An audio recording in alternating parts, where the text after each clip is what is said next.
Morning. It's October 23rd and we're wrapping up the garden other than a few things growing.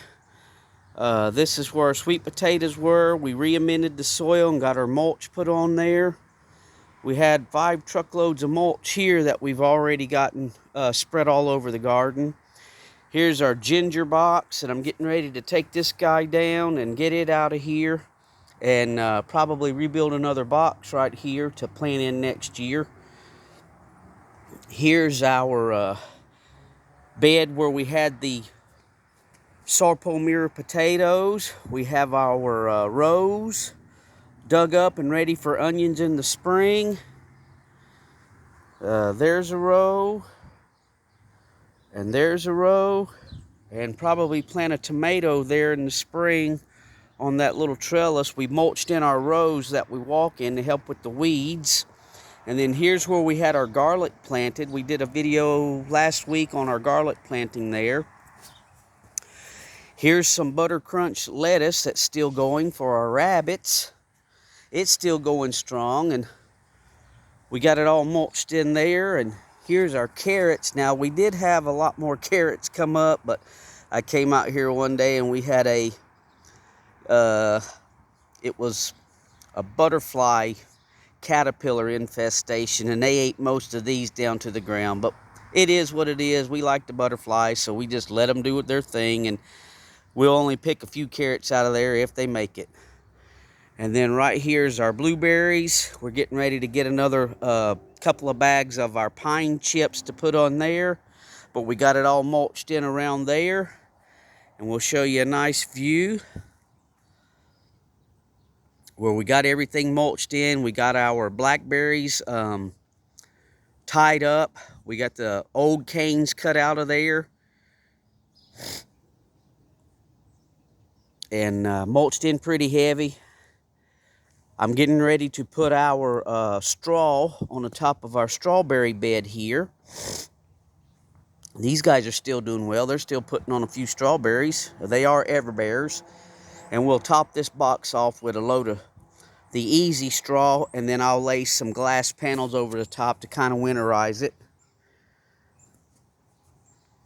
Well, back here. Here's our radishes we planted. They're starting to do well. They're starting to come up. You can see that. These are a giant radish variety, but we'll see how big they grow. We planted them a couple of years ago, and then we let them go to seed, and I saved the seeds, so we planted them to get a fall crop of radishes. Let me step back here out of the sun because it's just now coming up back there. It's about 8 o'clock here in the morning. And you can see now we left these, we trellised all our these canes. We took out all the bad canes, and we left, there's probably 2, 4, 6, 8, 10 or 12 canes in there. We leave so many because it's very hard to get this variety to overwinter here without losing some of the canes. So in the spring, I'll come in here and I'll thin out most of these smaller canes, and whatever canes make it, these canes will be producing the berries for next year's crop. And as it's producing berries, it'll also send out new canes, and that'll produce the following year's crop. These were the prima canes for this year, and next year they'll be the flora canes. But we'll cut them back in the spring, and I'll unravel them on this trellis. You can see down through there. Hope the sun's not blinding you. We'll get these all cut back. I'll probably leave 2 to 4 canes on there, depending how they look. And then we'll just keep them trellised up just like this on this this line here we've got. We went in here and cut out all of this. We had 3 more blackberry plants back here, 2 Kiowas. They were a thorny variety, and they lost their canes every year, and I just got tired of growing canes. Now, several years ago on these Triple Crown thornless, this is not a thorny variety, it's thornless. It's a lot easier to manage. I used to lay the canes down and then mulch them in with this mulch, But the canes kept snapping on me down at the base, so we quit doing that, and we just hang them up and get them ready to where they're going to go. And the ones that make it, that's the ones we keep for berry production, and the ones that don't, we cut them out of there. But we went ahead and took these Kiowa berries because they were so thorny out of here, and they stopped producing berries because the canes kept dying on us. And we're going to probably put our potatoes in there next year. So we dug out our blackberries right there, and we're going to use that probably for a row of potatoes in the buckets, probably sarpomiras in the buckets. And then our our giant Marconis, they're still chugging right along. And I've already harvested 32 green peppers off of these to give to the church members and to give to our neighbors. They came over and asked for a few more. And you can see these plants, they started producing early in the spring in the bottom of the plants. And then it went to the middle, then the top. And now we're getting production back down here in the bottom again. You can see that. Now they're coming on back at the bottom. So that's kind of crazy. They start at the bottom, produce in the middle, produce at the top, and then start producing in the bottom again. I'm hoping these ones in the bottom will get red, but we are getting close to November, and that's when our cold weather starts getting in here, and we may have to take them a little early. We got one there that's getting a little red, but we eat them green too. They're great flavored, and we're probably, I'd say maybe the first week in November, depending on what the weather is, I'm going to go ahead and take these plants out. I can't overwinter them. I have no place to put them. So when I do a video on that, I may dig these out. And if you're in Indiana and you want some huge pepper plants to try to overwinter, I may just give these things away.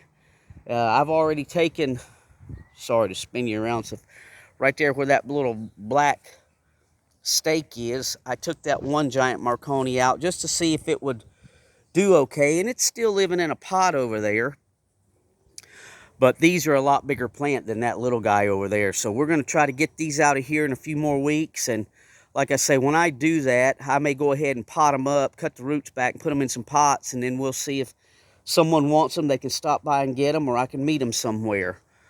I'll give the information whenever I get to that point. Here's our carrot in the tube, or the pipe rather, 4-inch drain pipe. It's still going, but it's starting to slow down a little bit. You can see some yellowing there. So it won't be long and we'll harvest this. I wanted to wait till about November to see if we can get it going in November. That's a Japanese long carrot, and we'll see if we get any results out of that. That's the first time growing that variety. I've grown I think it was Danvers 126 in this pipe. Well, back then, 5-6 years ago, I had several pipes, and our longest was 39 inches.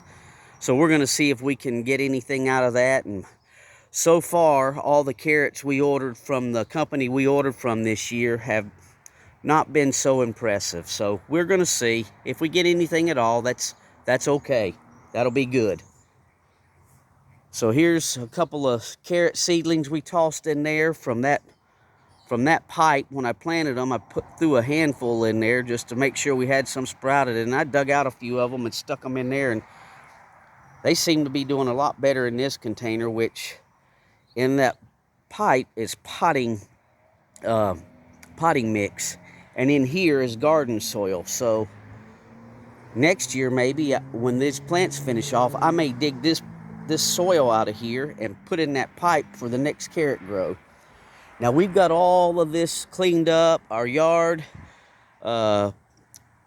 everything about winterized around this side, and we're still working on this side, so don't judge me on this because it's a mess. But here's our sarpomira buckets. There's a few more carrot seedlings I threw in that big pile of dirt that I took out of that raised bed I broke apart. I've got another one there that in the spring I'm going to take apart. We'll rebuild them. But here's our one giant Marconi that we're overwintering in the pot just to see if it would make it. And if this one still is, it's been living for a week now, so it's doing good. And if it does well, whenever I take those other ones out of the ground, like I say, we may give them away. Our lettuce is still doing well. This is a Butter Crunch and I think Paris Long Island variety.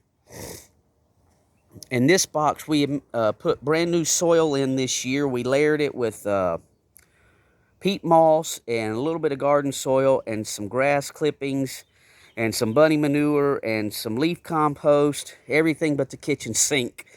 And it's filled up, and what you see growing there is, this is Timothy hay from out of the rabbit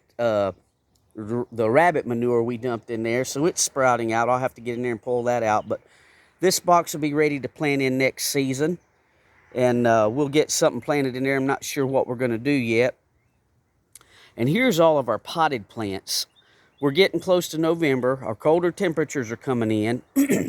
And we don't have a place to bring this stuff in. We don't have a basement or a garage.